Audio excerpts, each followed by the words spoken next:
Coming up next on the CHGO Cubs podcast, it's day one in Arizona for pitchers and catchers, and Craig Counsell makes a shocking announcement. Plus, Pecota projections, love the Cubs, and how does Ian Happ stack up against the NL Central left fielders? It's the best Cubs podcast in our universe.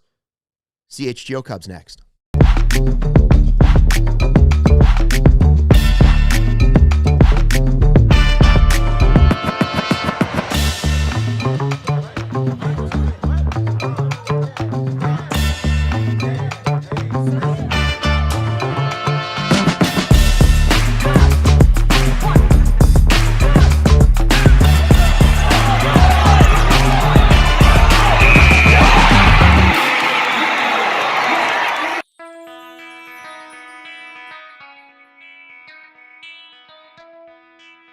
Hey, Chicago, what do you say? It's the CHGO Cubs podcast. It is Wednesday the 11th, and it is Cubs over everything. Luke Stuckmeyer and Joey Christopoulos with you, and Sarah running the ones and twos. Go Cubs.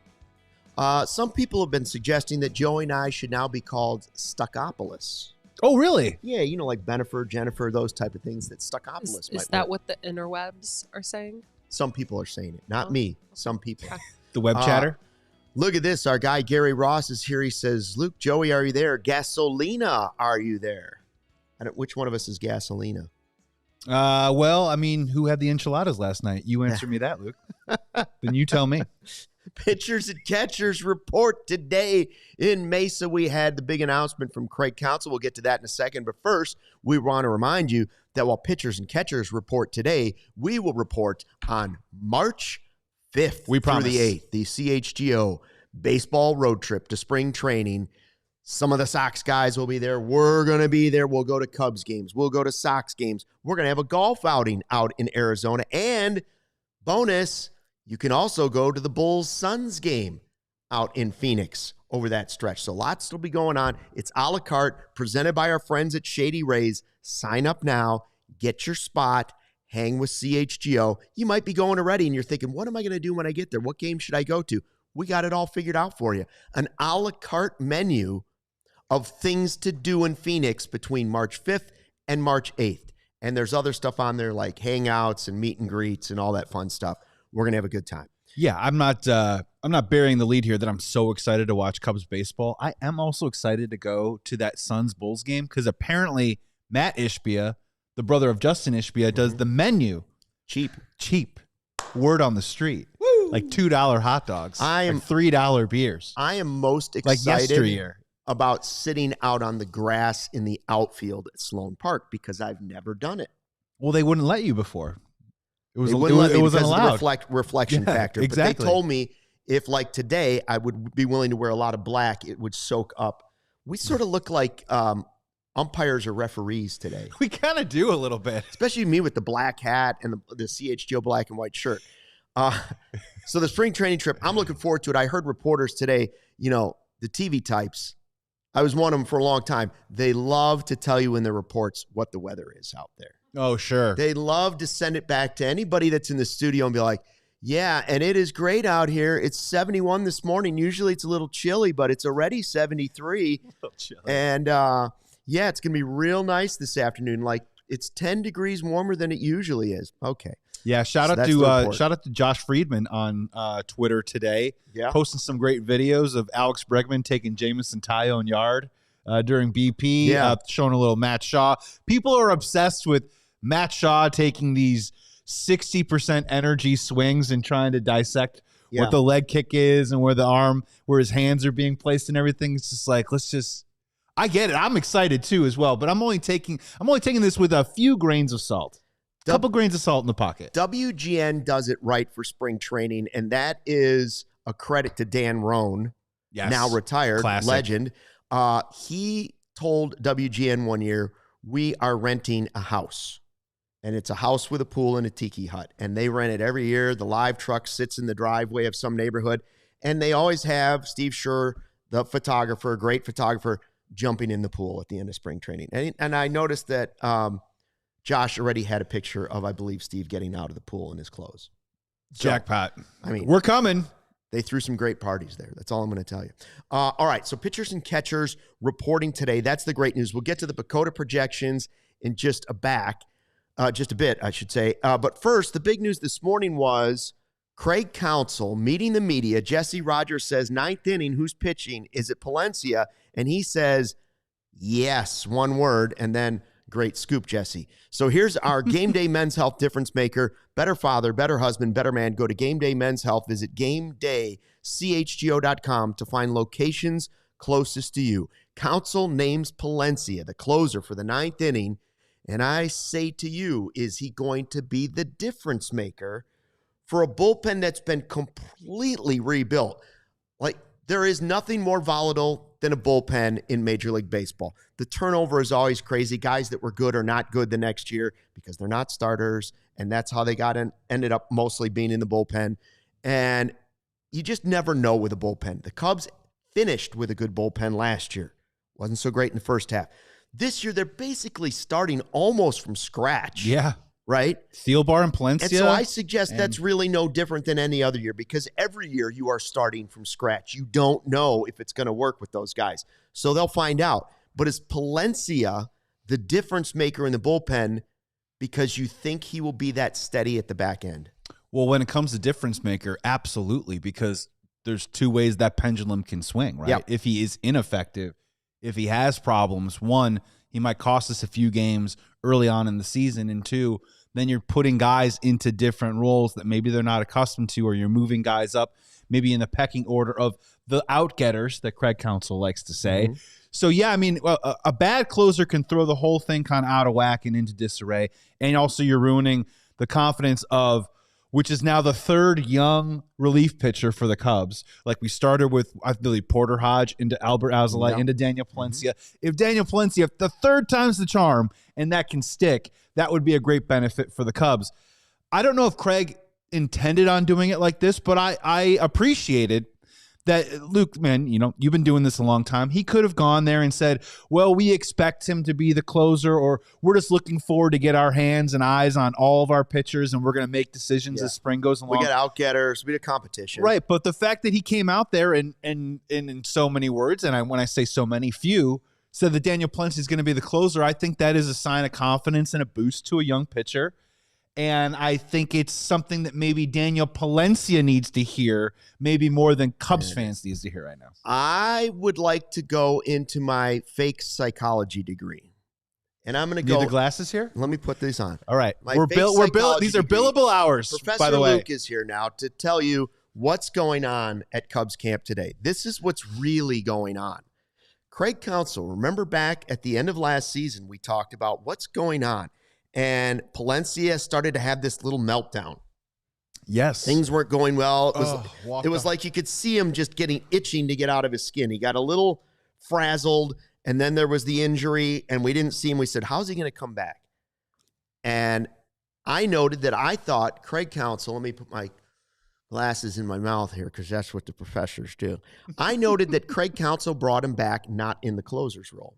And I said, this is intentional. This has nothing to do with he doesn't think Palencia can do it. He thinks, Professor Luke thinks that Counsell thinks he needs to poke Palencia with a little hot poker from the fireplace to get him back on track. Hey, you believe in yourself, and then you believe you're the closer, and you'll get back to that point. And I think for the most part it worked. Now he's gone into the offseason. He's like, how do I deal with Daniel Palencia? I basically told him now he is the closer again. You know, he is that guy. I think I need to start the offseason with a bit of a poker. Offseason workouts are over. Now spring training's here. Here's the poker. You're the closer, man. I believe in you. I know you are the guy. So he went from tough love, trying to spark him. Now he's full confidence. You're the man. Yeah. Show me your man. And now he's building him back up. Yeah. He's building that guy back up. And so I think this was a calculated move by Craig Counsell because he could have done exactly what you said. He could have said outgetters. He could have said any of the things. We got a lot of relievers. We'll see how it all unfolds. Instead, he was like, yes.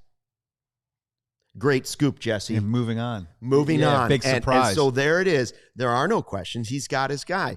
And Does that mean it's going to stay that way all season? I don't know. I still keep looking out there, and I think there's at least 3 wild cards. I think Maton's the setup guy. I really do. But I still look at it and say, Kopech still hasn't signed, right?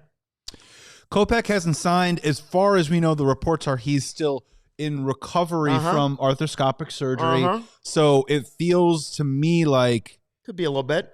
It feels to me like we're going to get a report maybe like in April or May that he's going to throw for 10 teams and maybe make a decision based on that. My only question, because we're in February and we're allowed to poke as many holes as we can into this stuff until the games start. But my only one and my question for you would be, when spring training starts, it isn't about, for me, look, if Daniel Palencia has a 9.0 ERA and looks bad and he's walking the world, that's an easy decision.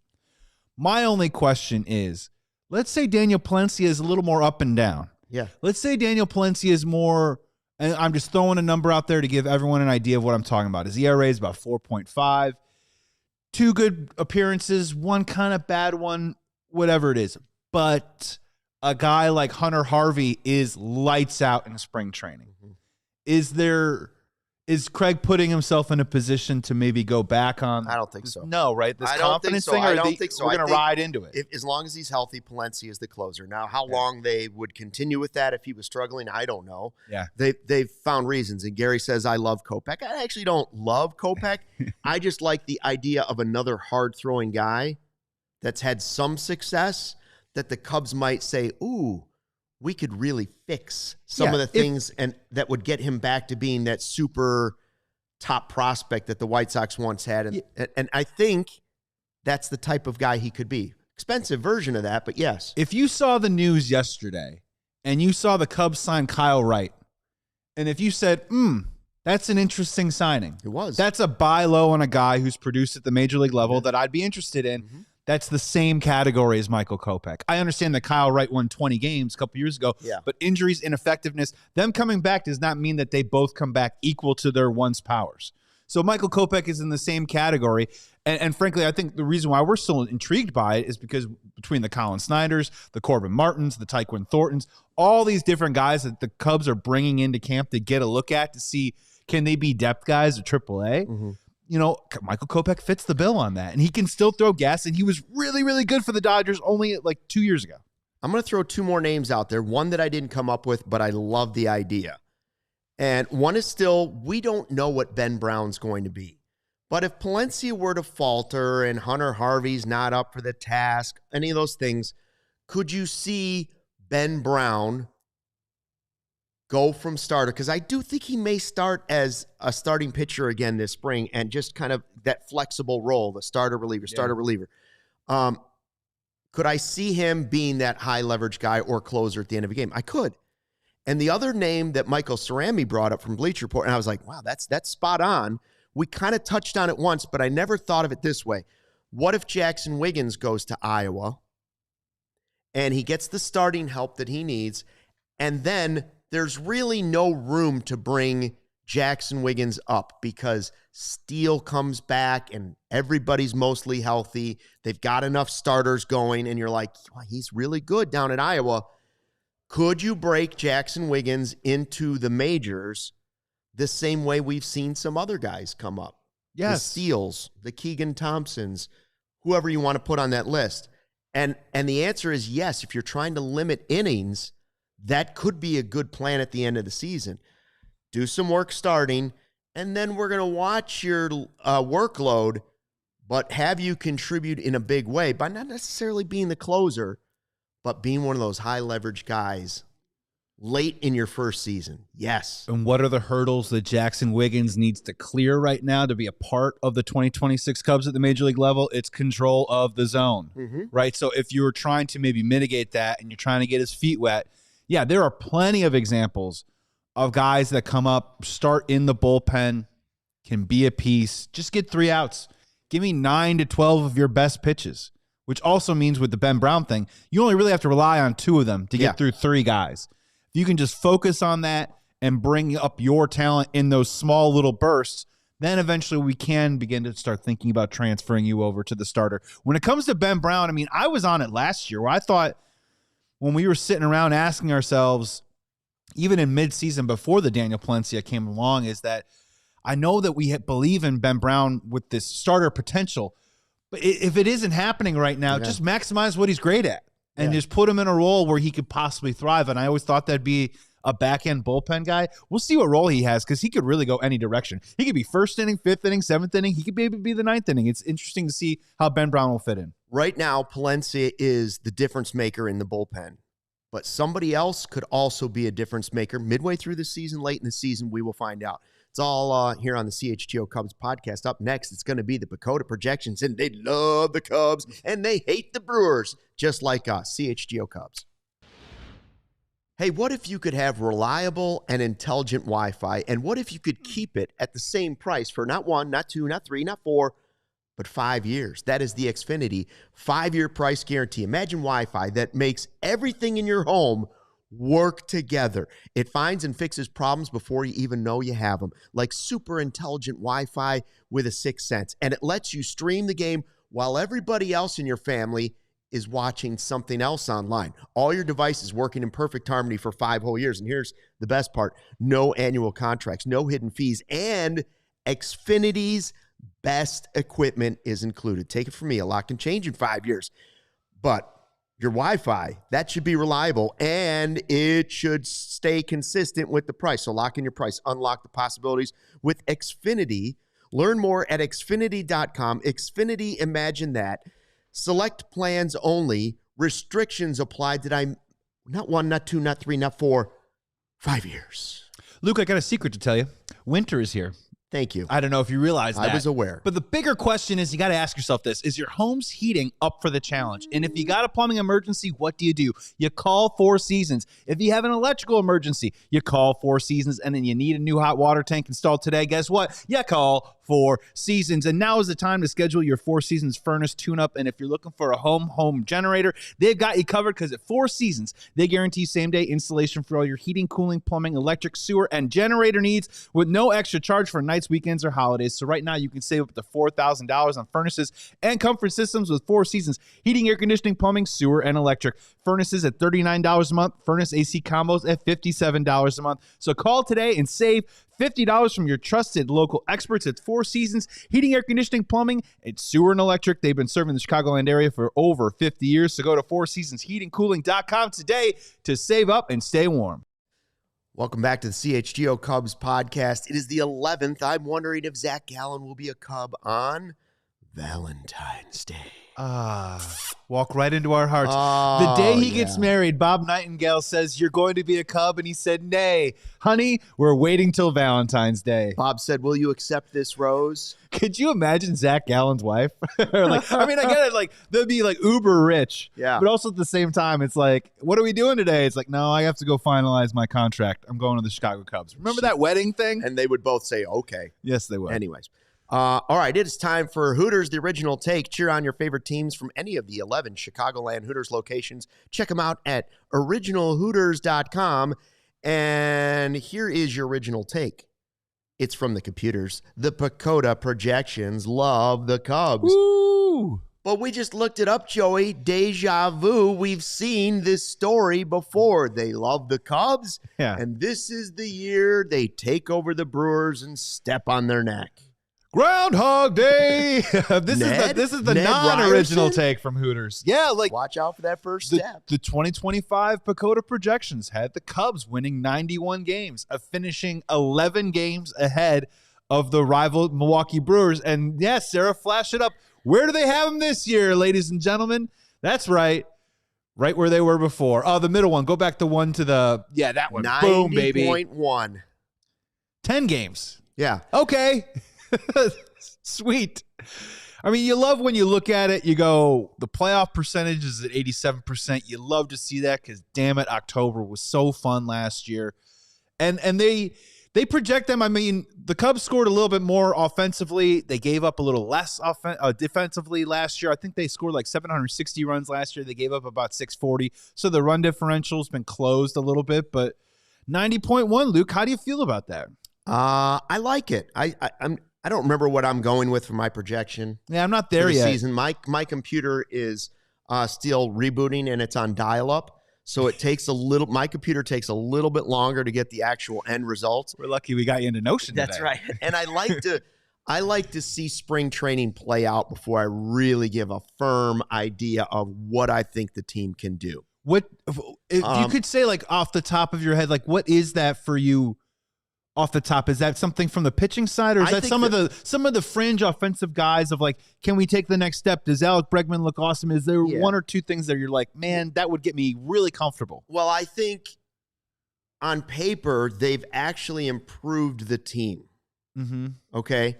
I think they've definitely gotten deeper. Yeah, they're definitely deeper than they were. Now, what you have to factor in is how many of the things that happened last year were just magical exceeding projections, right? Like, that's when you were like, oh man, they're going to be right there. They won a playoff series. Let's go for it now. Let's take advantage of the Carson Kelly year. Let's take advantage of Palencia taking a step. Let's take advantage of Michael Busch.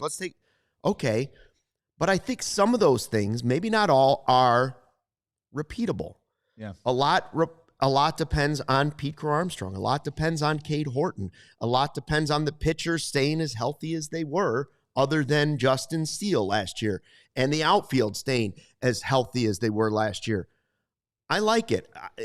I can see at this point on February 11th, 90, 91 wins makes a lot of sense. Yeah. But I could see it going slightly higher, and I could see a computer projection that would say, well, what about like 89?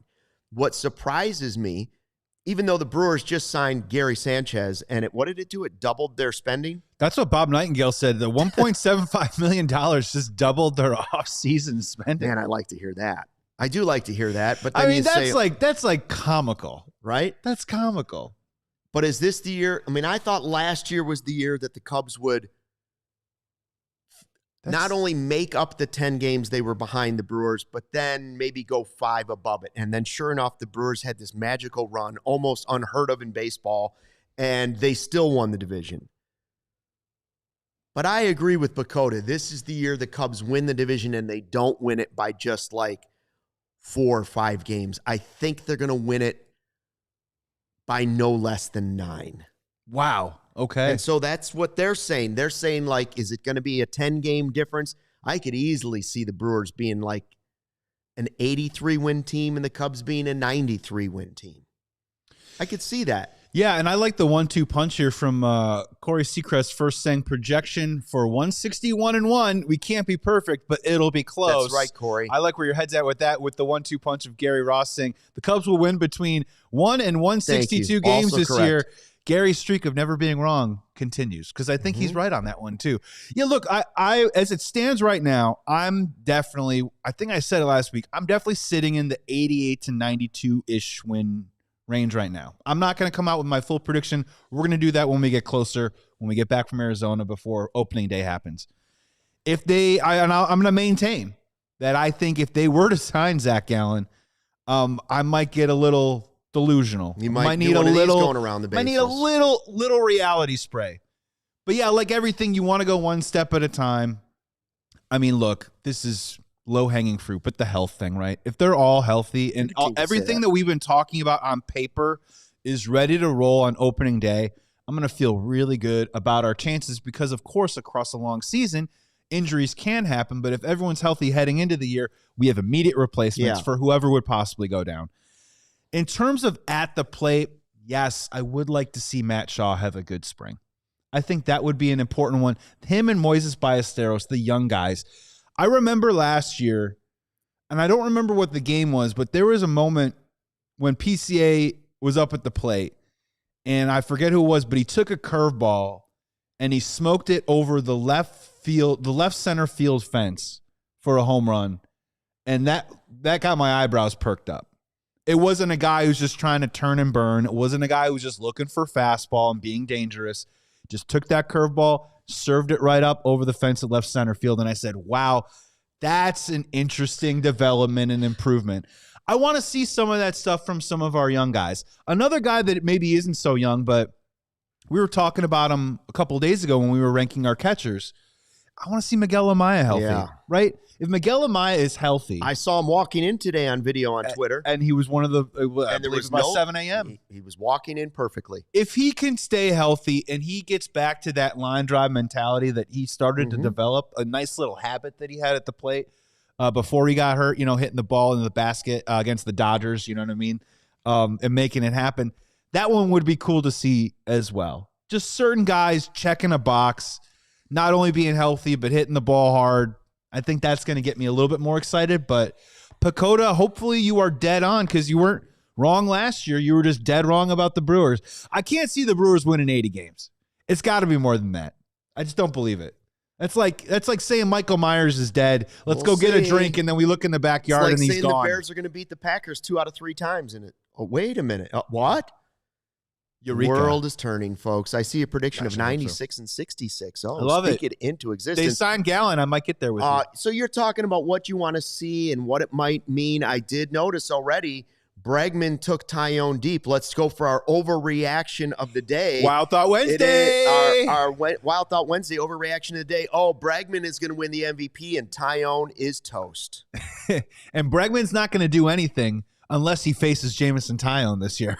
So it looks like ipso facto. It's our CHGO Cubs overreaction of the day. We didn't see that in the chat, but I noticed that Becky did point out that it happened today. Right up onto the grass. Yeah, very nice.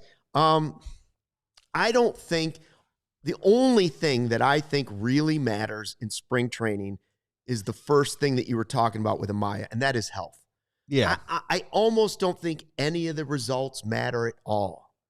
Remember when we were worried if Kyle Tucker would ever get a hit in the first half? Remember, what was it, 2 springs ago? Seiya Suzuki's hitting like 460, and then he hurts his oblique, and then the whole first half of the season tanked for him. Like, I remember Soriano hitting like 600 in spring training, and then it was a slow start when it got cold at Wrigley Field. So I don't put a ton of results-oriented stuff into spring training. What I put into it is it's a vibe, and we're going to be there, and we're going to be there from the 3rd to the 5th, and you can be there with us.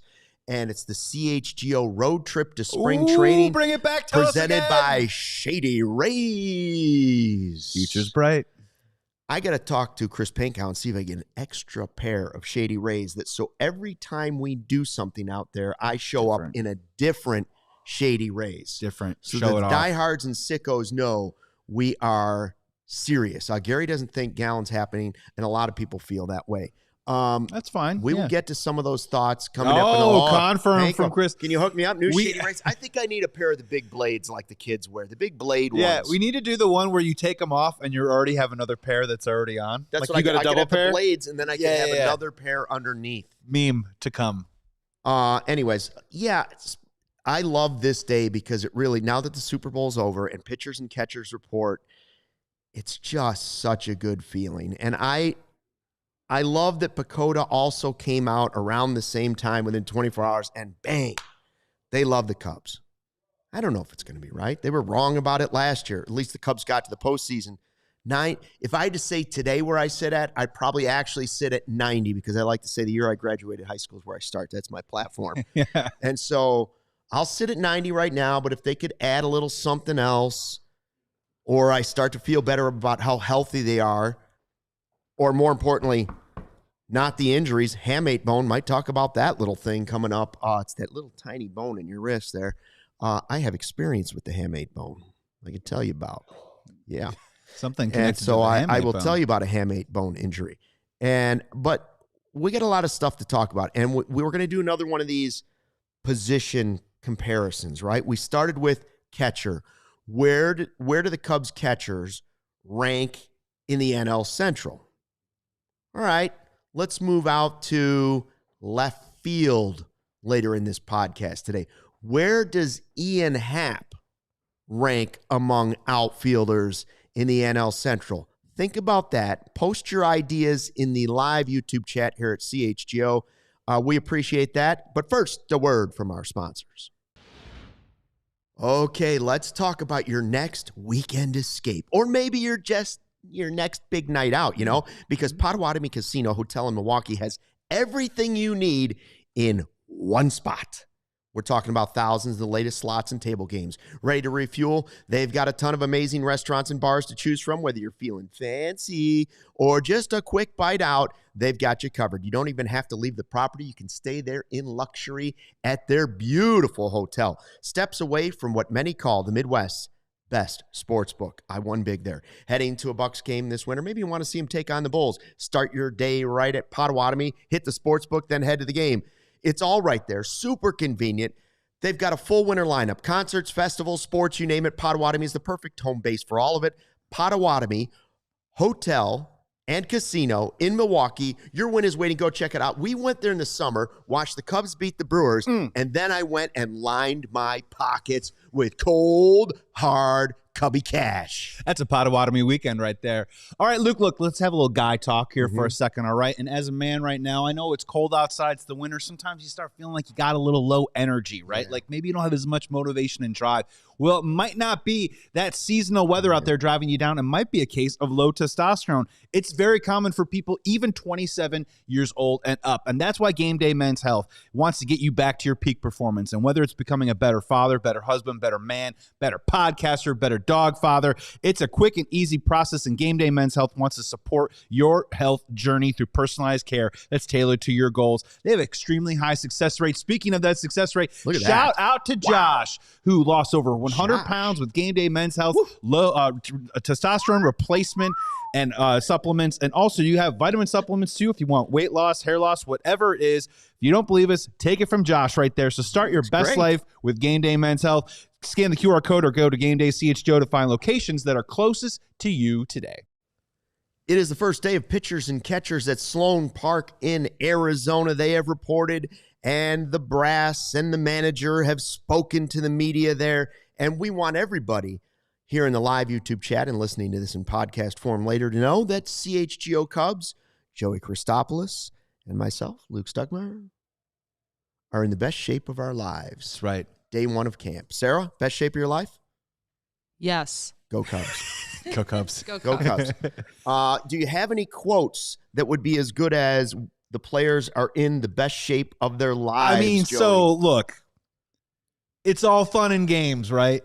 But like, let's be real about this, Cubs fans. Just based on what we've been dealing, last year was a great season, but some of the seasons, a bit of a slog. And you've been here on CHGO Cubs doing it all the time. I've done a lot of Cubs slog in my Bob day. Nightingale, 20 minutes ago, posting an article saying Cubs are dreaming of the World Series again. Do they have what it takes? And I just want to read this quote really quick from Jed Hoyer. And it's just, this is a fun time to be. Quote, Jed Hoyer. So many of the guys were here last year. I think they feel like we had a really good season, but there's unfinished business. And I think in a lot of ways, that's the best kind of spring training, when there's a hunger. I think that the expectations don't create anxiety. They create hunger with this group. And I think this group is excited to get started. The title of Bob's article is, Can the Cubs win the World Series? They think they have what it takes. Bob's article saying, do the Cubs have what it takes? Bob Nightingale. Jerry Reinsdorf says no. I just need to just really quick. That was too strong of a stream. He tried the reality spray. Instead, he got the I just need to reality cool stream. off. I just need to cool off for a second. Your forehead still got Am a lot I a of water mess? on. Yes, you're a mess. Take some time for yourself. Elise Menaker put out the tweet with exactly what you're saying. Welcome to the 2026 Cubs season. Jed Hoyer says unfinished business from last postseason run. It created a, quote, hunger this spring. And, quote, the excitement in camp is palpable. Off the chain. And frigging, quote. En fuego. Off the chain, palpable. Palpable. Every time I said, how many times do I say that when I walk in here? I asked Sarah for a little entrance music coming into the studio, and I say, can you guys feel it? The energy in the studio right now is palpable. That's how I like to walk in. Yeah, Pecota. Yeah, Bob. Tell us all about it. Look, it's just... That's how you get the Riz. It's fun. Projections are fun. We like to keep everything in-house. You know what I mean? When we talk about Ian Happ, God, he's such a frustrating player, so on and so forth, which is why I think we do these breakdowns of how they rank in the division, because that's the first thing that they need to do, Luke. And that's what these projections are saying. You just got to go out and win your division. If they win 88 games, but they win the division by 8 games, I don't think we're going to be sitting here bemoaning why did they lose 4 games less than they won the year before. Yeah. 88 to me feels like that either something I don't like it. went a little stray, or maybe they went through a slump, maybe guys got hurt. You're hoping that their best days were ahead of them when they played in September, riding into that 88. But this is what it's all about. You just got to win your division, get in the dance. And, of course, we learned this last year. Make sure that you're playing games at Wrigley. I want last year, 2025, to be a foundation. That's what you want it to be. I want that to be the foundation of what they're building. I don't need it to be 2015, although they were probably one Cade Horton start away from it being 2015 and going to the NLCS. Yep. It doesn't have to be necessarily 2015. What I want it to be is the foundation. So what I like about what was said, even though it's just blah, blah, blah, blah, blah, blah, blah, blah, blah, blah, blah, blah, blah, blah. Tell me again. I'll spray myself again. I still like that there's palpable excitement, that there's unfinished business, and that you can feel the hunger. All of that is better than, well, we got to worry about 2032. Yeah. Okay. Yeah. Yeah. Ask yourself the question, Luke. Do you like your orange juice with extra palp or no palp? I don't mind palp. Okay. I also hope that Jed Hoyer thinks Palpable Excitement, my favorite 90s band. Oh, really? Oh, that's a good one. That's a great call. That's a deep cut. I would. You'd love him. Sean Anderson. I would like Jed Hoyer and Carter Hawkins to also feel like there's unfinished business still with trying to find the right mix for this roster. Just a little bit of tweaking, a little Kopech here, a little Gallen there, sprinkle in a little bit of this and that, and I'll feel even better about my foundation of 90 right now, and I'll push that win total up even higher. So we'll see. But let's get to the ranking of all of this. Yeah, let's do it. You ready for that? Yeah, so we started off the week, I believe, when we were ranking the catchers. Yeah. We had the Cubs duo of Carson Kelly and Miguel Amaya, number two in the division, right behind William Contreras, which I don't think is a crazy statement. It's the nicest thing we're going to say about the Brewers. Yeah, we can move on from that. And then yesterday we did the first baseman, and we had Michael Busch by a mile as the best first baseman in the division. Yeah, I agree with that. So left field, where does Ian Happ stack up in the division? Where is he? Because I feel like not a whole lot's actually moved in this ranking in left field. Other positions, we're going to have ranking moves, right? Yeah. But left field hasn't moved that much because Ian Happ is the same guy every year. And I say that in a positive way. I know there are people that get frustrated with the slumps and yada, yada, and he is a Gold Glove level left fielder. I understand left field isn't shortstop. For left field, he is a good defender. He is a 20-plus home run guy basically every year. He will go through slumps, but he's a switch hitter. He will spend some time at the top of your lineup. He will spend some time slumping. He will spend some time driving in runs. In the clubhouse, he's great. Ian Happ is a good baseball player, and he loves being a Cub. I just don't think left field has moved that much. Now, who's at the top of left field? I give it to the Brewers again. Yeah, I'll give it to the Brewers again. It's the convenience. I know Cubs fans, if you're watching this, you're like, oh, we're walking out of the week, and the Brewers have the best at the position in the division, 2 out of the 3 segments that we've done. I think it's the only 2 that they're going to have. Like, I think Jackson Chourio is a dangerous, impressive hitter. I think he has PCA type of potential of how dangerous Let's not go crazy. he can be. I think he's pretty good. Yeah, he's pretty good, man. And obviously the hamstring injury hobbled him last year. He still was able to come back somehow with his malady of injuries to hit a bomb in a playoff series. Would have been cool if our right fielder with a malady of injuries did the same, but I digress.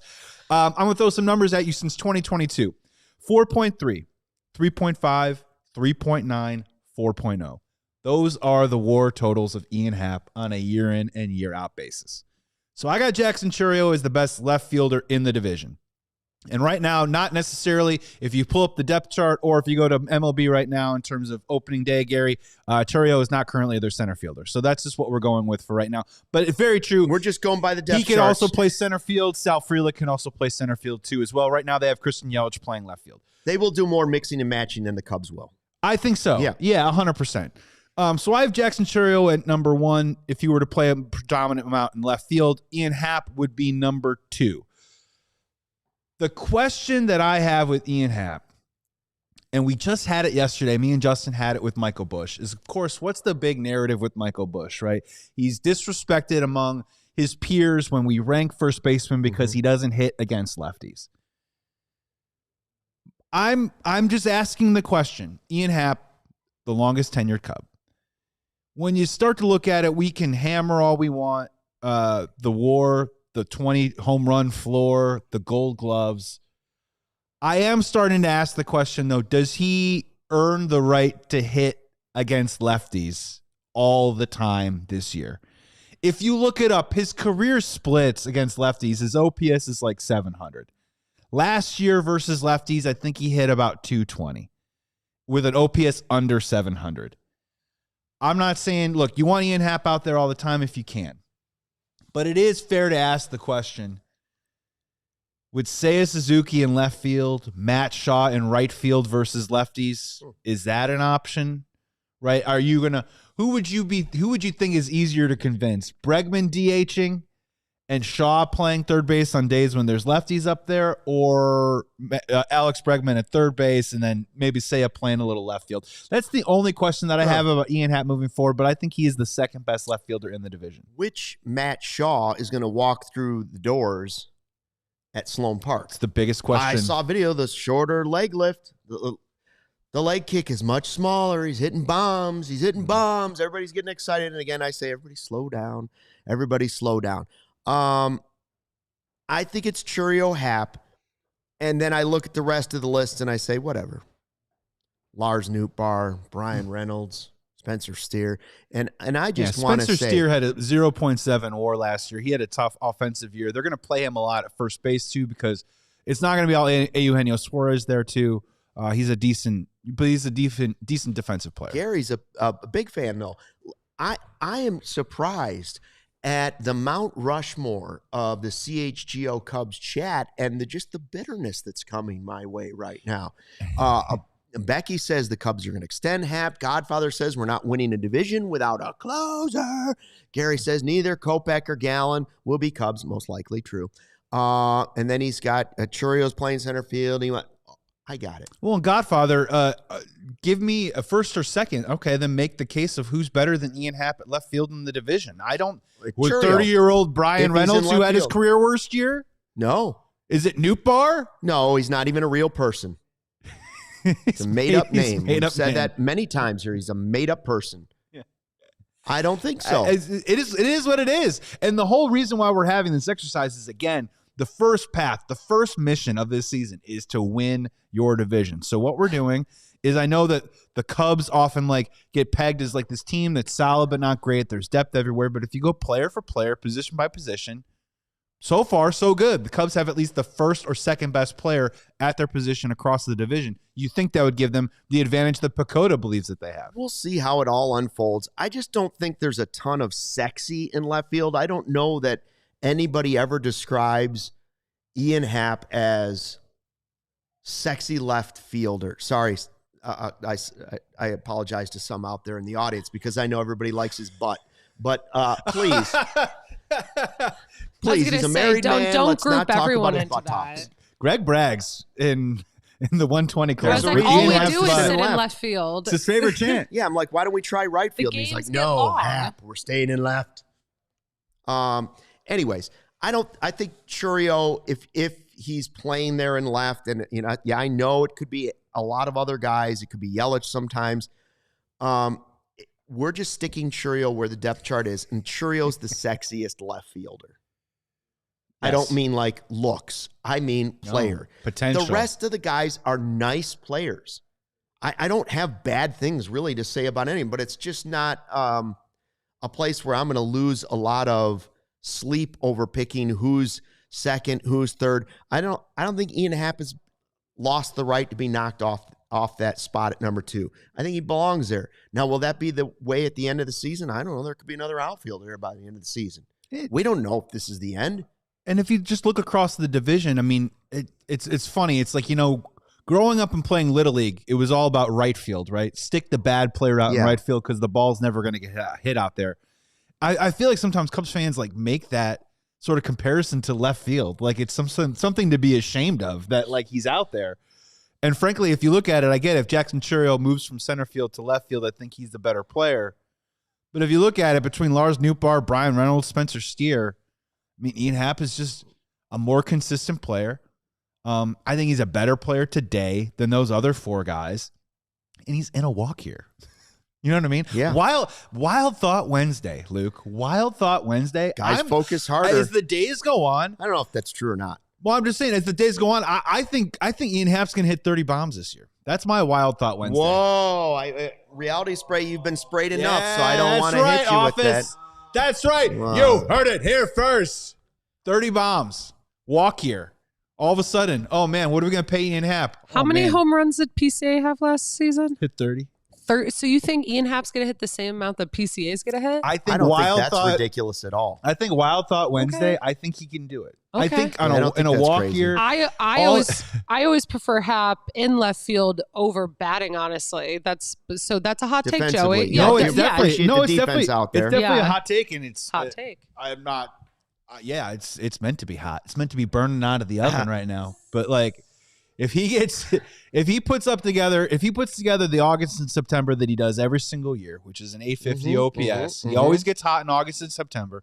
And if he can just kind of not be a poo-poo in June and July like he usually is, and maybe one of those months he's fine, I think he can do it. I think Ian Happ can hit 30 home runs. Corey Seacrest says, if so, how many total Cubs players reach 30-plus homers? Bush will go 40-plus, he says later.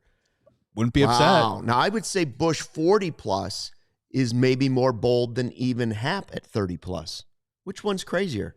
Which one's more of a Wild Thought Wednesday? Who would get better odds? Bush to hit 40-plus or Happ to hit 30-plus? Bush to hit 40. Better odds? Yeah. Yeah, you got the 34 last year, and there's like sometimes like the lack of a track record helps lead you into the possibility of the unknown, where Ian Happ he struggles to hit 25. That's only 5. That's only like 24. 5 away. It's just he's 6 away. It's a hot take, and you know what? The victory lap when it happens is going to be long and torturous for everyone else. The victory lap, I actually think that's a great comparison. Bush at 40 or Happ at 30. Both would have to take a bump of like 6 or 7. Yeah, and honestly, for Michael Bush, it really just was I believe it was the month of August that was just really, really rough for him. I mean, Michael Bush was on course to have a plus 900 OPS season. He was hitting 290 at the All-Star break.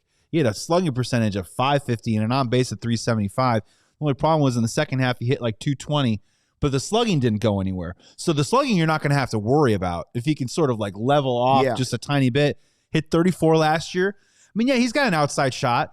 I mean, he's just going to have to rake against the Cardinals like he did last year. Like, that's the other funny part about Michael Bush is I know that we love the numbers that he had, but he had such a huge last weekend against the Cardinals. He literally drove his WRC plus up 8 points and carried it into the postseason. And carried it into the postseason. So just more of that, more of those hot streaks. Sometimes that's the difference between, 30 and 40. Speaking of the Cardinals and Pecota projections, Sarah, if you go back to that original graphic that showed the projected wins for the division, they're at 65, I believe. 65.9. We'll put them at 66 wins in dead last. Love to see that. And I think the White Sox, you said, were at 69 wins. It's nice to see two of the Cubs' quote-unquote rivals right around that 65 to maybe 70 wins. 65 would surprise me from the Cardinals. I'll be honest with you. You think they're going to be lower? I think they're losing 100 games. And I think they're designed to do that. They're trying to get off a ton of money. Yeah. They're going to give guys like, Jordan Walker every opportunity to answer the question, is he a guy? Is he not a guy? I don't think they have any pitching. And I think I mean, we're going to do a segment on the show of like, what's the over-under that the Cubs have to have of wins against the Cardinals this year, right? Like when you start looking at it, like, how do you beat up on your own division? 100% wins. It's going to have to be, if they play each other 16 times, what's the over-under on that? 11 and a half, 12 and a half? Yeah, something like that. I think the Sox can win 70, at least. The two are when it's just so hot and they can't even play in St. Louis. Those are two games you probably mail in. Yeah, the Melters. Jesse Rogers, I heard on the radio on the way in today, he thinks reporting from Arizona, he was mentioning the weather right off the top. Jesse was like, oh, it's classic. Beautiful. Big moves he thinks are over for the Cubs. They were asking him, what about Zac Gallen? He doesn't think they're going to get Zac Gallen. And he thinks the biggest reason, Jesse said the biggest reason he thinks that the Cubs have, checked back, and then there was the Nightingale thing and all that. But he still thinks it's the compensatory pick that goes with Gallen. That if Gallen is getting a 1-year deal, which Boris could be most likely, he's asking for like a 1 year with an option, right? Mm-hmm. And if he has a great season, put himself back out there in that market. He doesn't think the Cubs want to give up a draft pick for a guy that they're going to have for 1 year. Reasonable. But I've been told that's just kind of one of the rules that they have. Yeah. Right. So, okay, let's take him out of there. Verlander signed back with the Tigers, which you guys talked about yesterday. I think that's a cool story. Although the amount of money that he got isn't that much lower than what they wanted to offer in arbitration to Skubal. But just really quickly, like I like the move too because he's going into the rotation exactly where he should be going. As and they had an injury. Yeah, they got Casey Mize, Flaherty. Yeah. You got Framber, you got Skubal. And so he's going right where he needs to be. So what about Scherzer that's sitting out there? So would you be willing to give a 1 year deal to Scherzer if you're not going to do it to Gallen? So what's interesting about Scherzer is I'm clearly paraphrasing, I think, something that he said about a week ago, but he seems to be fully content letting the season play out. Yeah. And finding the opportunity and the natural order but I'm okay with that. Yeah, as we say, injuries and places where he can go and he would want to go to a competitor. If something were to happen to one of our starters and you're telling me that I can get Max Scherzer to eat 60 innings of bullets for our team, I sign me up. Things could be way worse, right? Scherzer to the Tigers later? You have Scherzer and Verlander? Oh my God. Just right all the wrongs while we're at it, while you in the process of creating a giant wrong by letting Skubal walk. But yeah, sure. I think that would be an interesting stopgap, right? And I guess we're projecting out right now, but if that were to happen, I wonder if the Cubs would have a knee-jerk reaction or if the Cubs would say, we're good. Yeah. We got Colin Ray. We got Javier. So we planned for this scenario, so maybe we wouldn't have to go out there and do something like that. Look, I understand if Gallen isn't coming to Chicago, I still think that we're fine. I push back on people that are like, we don't need Gallen, because I think that's insane. Because you one more arm like that. Yeah, what's the difference between having more? I mean, if you're going to say out of the same breath that the Dodgers are this incredible team, just stockpile, man, stockpile. What I like about it though is that at least the Gallen thing, if there's a pin in that, you also want to hope and believe that at the deadline, the Cubs also get back into the serious territory of a big name starter who's having a gigantic season and making a trade and making that happen. And I think Jed is saying, and what he's done in the offseason, I applaud him for it, hopefully, is that last year's deadline was, well, we needed a utility guy. And I loved Kittredge, but maybe we need a setup man. And, we need more bullpen arms for the 6th and 7th inning. That's all fringe business. Hopefully the Cubs are in the business of big name hunting at the deadline. If it isn't going to be like a guy Gallen now, that's all I'm asking. But he's basically told us it was too expensive pitching at the deadline. So that's why I'm just not against the stockpiling some prove it for 1 year, give me one more good season. We might be able to fix you. I could see the Cubs still trying to find guys that they think they can fix that are still out in the mix, just kind of floating around. And you're right, injuries are going to play a big part of it. Look at what injuries have done to some teams early on. Now, the Tigers announced that they were getting Framber, and they were also signing Verlander right after they said, well, one of our pitchers is injured. Okay. Or in whatever order you want to put that. That's true. Hamate bone, what the heck is going on with that? Now, Corbin Carroll, Francisco Lindor, pass and put it out. Corbin Carroll, Francisco Lindor, now Jackson Holliday will all miss opening day with a hamate bone injury. Now, everybody at home, or 99% of us are going, what the heck is a hamate bone? Hamate bone is like the tiniest bone in your wrist, like the tiniest one possible, okay? And the only reason I know about the hamate bone is because I remember Joe Girardi having a hamate bone injury with the Rockies, okay? And this is when I was still at Valpo going to school. Shout out to Gary, Indiana guy. Not the Gary Bears. No, please, God, hamate no. bone injury. And when I was in college, the only injury I ever had, because I was not an athlete, was they used to have these 9-foot rims, full court, 9-foot rims at this park.